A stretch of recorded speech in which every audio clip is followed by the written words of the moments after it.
now into one of the most popular classes in all of championship drag racing, the nitro-powered thunder of the fiberglass funny cars. The Budweiser King, Kenny Bernstein, as we pick up action in round number 1. And Kenny's competition will be the 3-time world champion, the Schlitz Blue Max of Raymond Beadle from Dallas, Texas.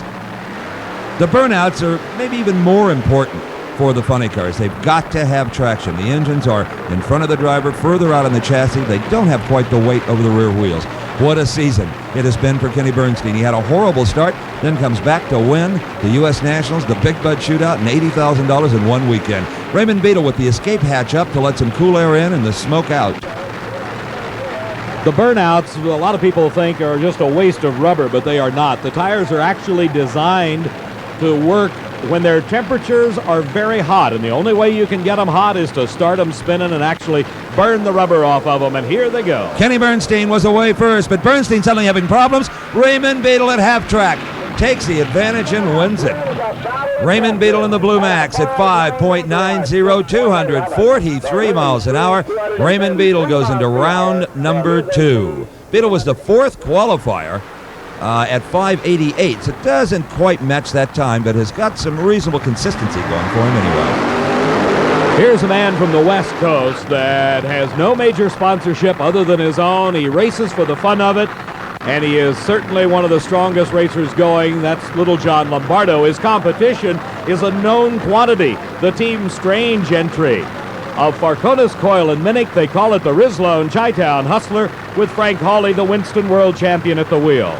You'll remember our telecast a year ago here at Orange County. It was Frank Hawley, this man, the underdog, battling for the world title. He won it here in the final race of the year. He comes in already the world champion, as Little John Lombardo well knows. Frank Hawley has clinched it on points already. The bonus money from Winston, some $40,000, is already his. Little John Lombardo qualified number 6, Steve, at a 5.88. Hawley off the pace a bit for him at a 5.95.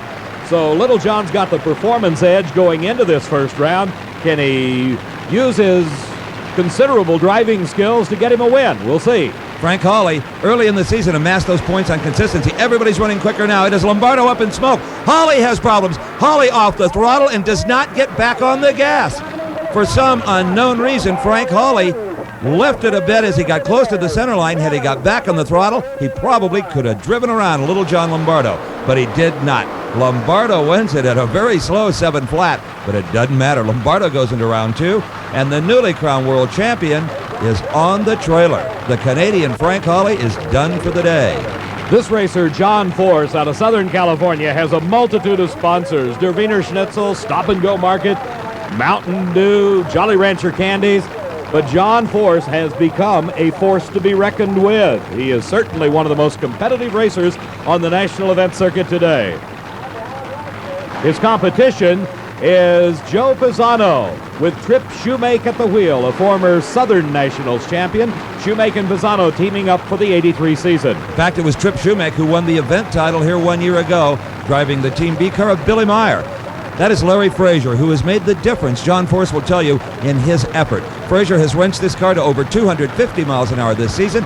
Force can now concentrate on driving and not worry about making the horsepower, because Frazier has plenty of it under the sleek hood of that Pontiac Trans Am. The far lane is Tripp Shumake. The near lane is John Force. First round of funny car action. They leave right together. John Force starting to pull ahead. John Force dominant here in this matchup at 580. 247 miles an hour. 580, 247 for John Force. Force was the number 3 qualifier going into that race, Steve, at 5:78, and that's somewhat remarkable that the time in competition is that close to the qualifying time. And coming to life, the engine of the number 1 qualifier, Don the Snake Prudhomme. The only man to ever win 4 funny car world titles. He qualified number 1 at a 5:74. Prudhomme told me earlier, Dave, that he just took all his fuel systems, all his combinations, put them in a bag, shook them up, poured one out, and it was either going to blow or go. It went. It went good at a 5:74.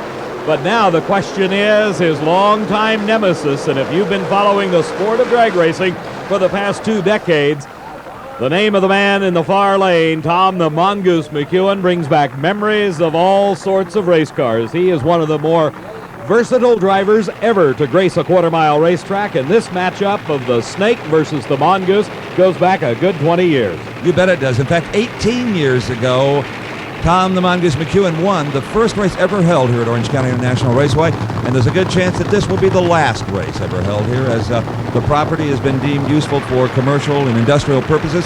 So McEwen would really like to win this one too. Have both ends of that legend, Don Prudhomme. Tom McEwen is away first, but smokes the tires. McEwen used the Snake up on a starting line, but didn't have the clutch and tire combination. It is Prudhomme at 580, 245 miles an hour. Don Prudhomme, parachute out, slowing for the turn.